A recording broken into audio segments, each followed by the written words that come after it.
Man, this comic book sucks! And the reviews online said it was good! I wasted my money! Why didn't somebody tell me?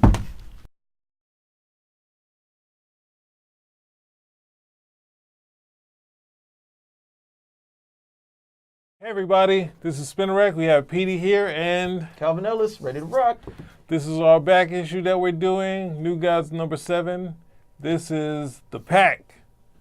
Now this is a period in the middle of the New Gods where Jack Kirby was sort of hitting his stride with, I think in New Gods, it was the young Mr. Miracle, right, and the Hyman story about the person who helped create the boom tube, who was able to teleport in and out.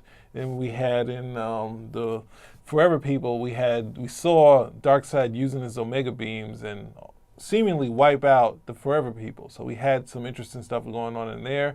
And then in the New Gods, we had the Pact, where we got some history on what happened, well, in the past of the New Gods. So we're introduced to, how do you pronounce it, Isaiah, the inheritor. Mm-hmm. He's basically with his, I guess his wife or girlfriend. We're looking at it, it could possibly be Mr. Miracle's mother, but they're just enjoying themselves. It's a tender moment that Kirby has, and they get attacked by Steppenwolf and a young Darkseid, but it's hard to tell if Darkseid's young because he just looks like Darkseid. And Darkseid, we revealed, is a master plotter. He seems to they not only kill Isaiah's wife, but they also seemingly kill Isaiah with these killing gloves. And Darkseid says, "Do you want to check the body?" And he's like, "No, I trust you, but I believe you, but I don't trust you, nephew." And Steppenwolf, they go back, and then Isaiah actually survives this story, but this drives him to be, who's of the New Genesis, drives him to be, like a bloodthirsty reaction to it, which is something we find out this is something that Darkseid might want. So in this point, we see Darkseid with his mother, and it was like a royal court on Apocalypse.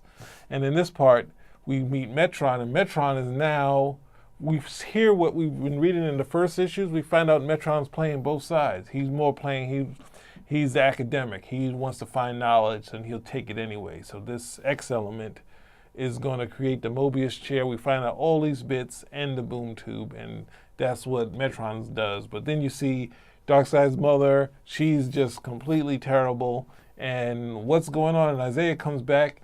We get this big battle that's in the back here. Isaiah versus Steppenwolf. And we find out Steppenwolf is a bit player. And this has all been set up by Darkseid. And it's also, the book really feels like you're in where World War II, that this war has just been going on forever.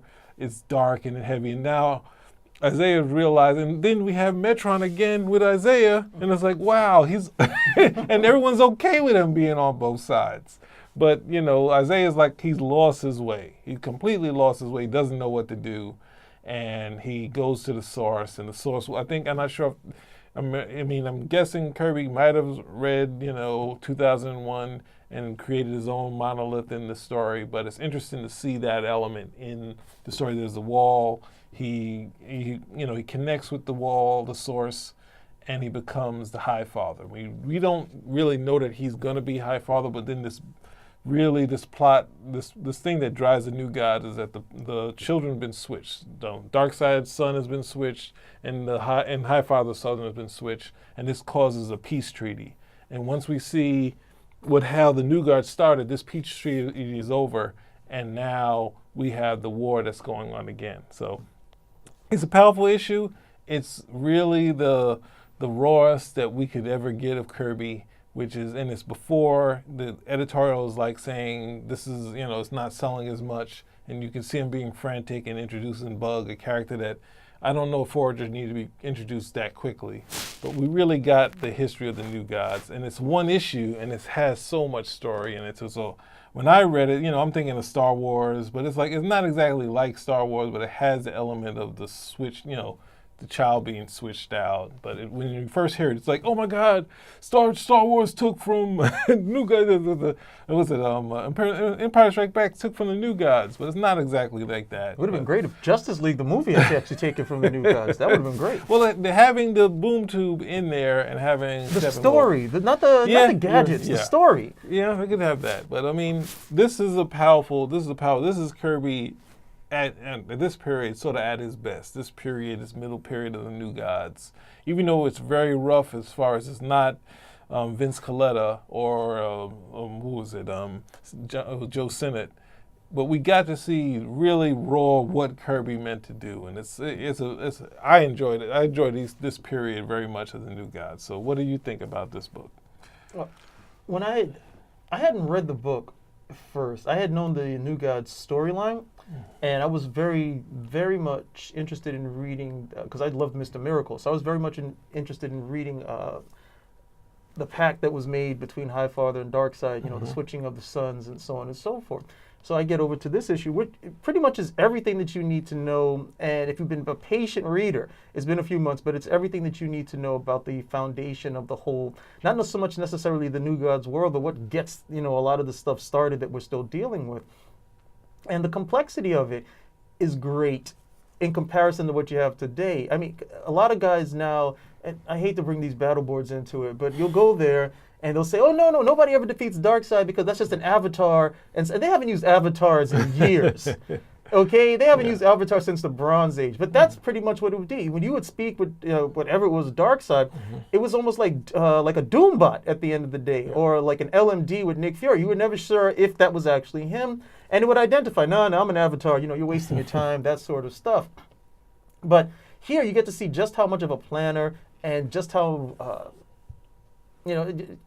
just how Machiavellian Darkseid is at the end of the day, but also the rest of the players as well, without it being soap operatic at the end of the day, where you're really, okay, who's on whose side at this point, with the exception of the big guys, and you know that those guys don't necessarily, they can't switch, because if not, we don't have the good and evil battle here at the end of the day. And, scot-free, of course, being raised, over an apocalypse, which has to be horrible, and then Orion, being raised in New Genesis, which allows for the prophecy that's going to happen between him and Darkseid. I mean, when I read this, and then I think about what's come later with the New Gods, you would really, I think the better route might have been for it to have been this finite storyline that Kirby got to tell and end, because once it bleeds into the DC universe, a lot of the stuff that's really big and mythological with what we see in their storyline can't happen, because once it becomes part of the DC universe proper, and you have Superman and Batman and those guys getting involved, then Batman can shoot Darkseid with he can shoot Darkseid with a radium bullet. we can. Or Superman's going to come over and fight Darkseid and defeat him, and that's really supposed to be for Orion to do. And if Orion does it, then it's like, okay, so where's Orion in the scape of the whole DC universe? I really thought, I think it's a stronger storyline if it's just encapsulated within that whole New Gods universe, and maybe these guys visit, but it's off on its own at the end of the day. Because it's such a, that is such a big story in one issue. Okay, it's almost like prose edda when you think about it. It's the the creation of it's the creation of the 9 realms, and also the foretelling of Ragnarok, all of those things, and that's what Kirby had wanted to do anyway. And it's all right there, but then part of me, it's all hindsight at the end of the day, because you don't know what would have happened in one situation or the other. But once it does become part of the DC universe proper, there's there's an aspect of the mythological strength that it has, being subjugated by the stronger DC universe mythology, that it was never going to fully exist in at the end of the day. But man, it was just a story, it's a story and a half at the end of the day. I even think, was it I'm trying to remember if it was a special issue or they were giving those issues more pages. I remember something was like 25 cents, more pages now, or something of that nature. I always remember it being bigger. It was bigger, but it had a reprint in the end of either Manhunter. I think some of the other books had like Sandman, and then there was the Boy Commando. So instead of doing it separately as Marvel was doing it, they were putting it in the book and a higher price, which of course cost them in the long run. But to talk to your point, Marvel just kept swimming along with the same damn thing. They did 20. They went to 20. They said they were going to go to 25, but they went to 20. But the aspect of what you talk about, something that who was it, Byrne and Simonson were talking about when they were on panel in Comic-Con. They were like, these are almost the first independent comics. Like, it could have been in a world of its own if he wanted to, if they wanted to keep it separate. But one of the things that's interesting for me is that this really lets you know, because I'm looking through the New Guys comic when they had the reprints in the 80s, and I'm like, is Darkseid going to hit anybody at some point? And he's like more of a planet than Doctor Doom. And this issue where you see he set up his mother, he set up his uncle, you know, and then he's in power, and he's like, you know what, even me having a kid is setting up this pact and drawing, and then of course... And I also got to see that he actually looked normal at first, because I was about to say, I thought he was because again, I'm reading Thanos first and then getting back to this. So I'm thinking he's like, okay, he's like Thanos, so he's born, and he looks like this, craggy, this craggy gray purplish thing. And only to find out, no, that was later on, thanks to some more machinations and him, going after some power he shouldn't have had. Well, then you also have, we have Metal, we had a baby Darkseid. He's a teenager now. A light-skinned baby But now I mean, he's worse. You should go back and I think was it Jules Verne? Not Jules Verne, but it's like the comic book greats. They sort of celebrate Kirby's New Guys the way it should be, of the writing being sort of poetic and Victorian aspect to it. And that's one thing, it doesn't, when it bleeds over, when you get past it to some of the other titles he did at DC, like say, Commandy, that sort of dialogue doesn't work as well because he's doing, but then it gets more like caveman stuff type of thing. But you see a lot of things bleed over. So when you see Commandy went on for 40, when he did the Captain America, a lot of the monsters from Commandy worked their way into Captain America. So it's like, it's a tough period for Kirby because it was doing well, but not well enough to really, make DC happy. So, but I mean, you got to go back and check these out. There's tons of reprints, black and white, get an original. 80s. Originally, you can get the original. And the thing, when I was a kid, you can get a nice copy. You can get a nice copy of an original, not even mid-grade. Get a bad copy. I got some bad copies of the original. You can get a high-grade copy of this. You can get a high-grade copy of this, and you sit down and you read it. It's like it's fresh off the newsstand, and you can enjoy yourself. Better. I mean, look. What did some guy say? And he made a very good point. He's like, either you're spending $50 on a good comic, or you're going to spend $5 on 10 poor comics, because that's most of the new stuff coming out anyway. So if you're going to throw the money down anyway, throw it down on a really nice, really good comic. I mean, that's what I do. For my own personal collection, the books are high grade. That's it. I may open them, I may not, but when I sit down to read it, it's like, hey, it's like I just got it off the newsstand. It's not like it was beat up or jumped on or spindled. And it makes, for me, it just enhances the reading experience as opposed to the reader copy. And there's its place. The guys who just want those, they're trying to fill in. But I just find that the experience is that much, I'm not saying this as somebody who sells either. I just find that the experience is that much better when it's like, hey, this is like the first time it's ever been read.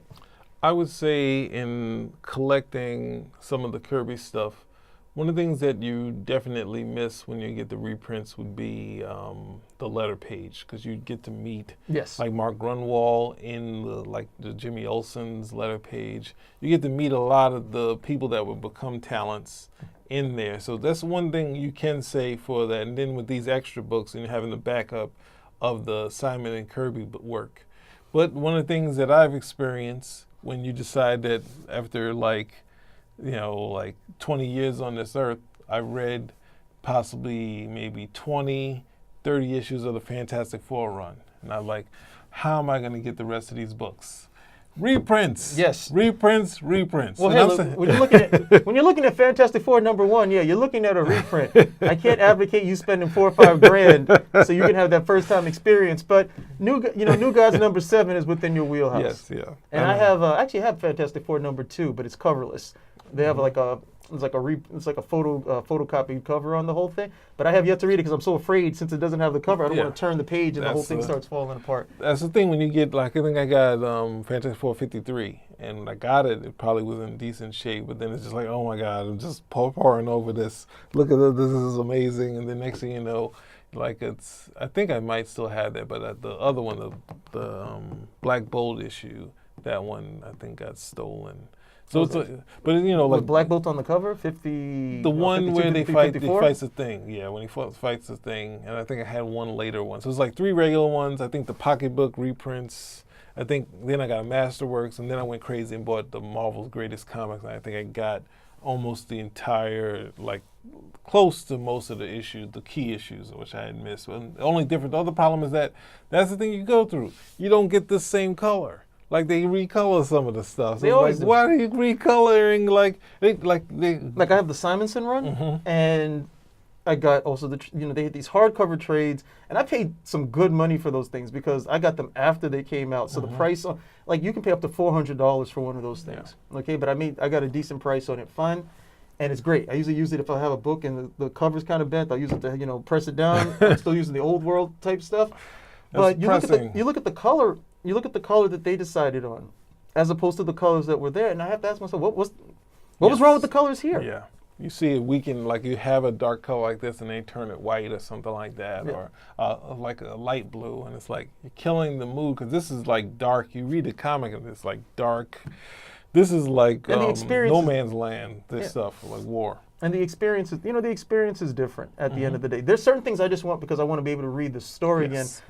Since I've already had that experience, I mean, look, I have the trades and I have the originals. That's how anal I am. So I can keep the originals and I can read the trades if I ever want to remember something and I don't have to mess those up.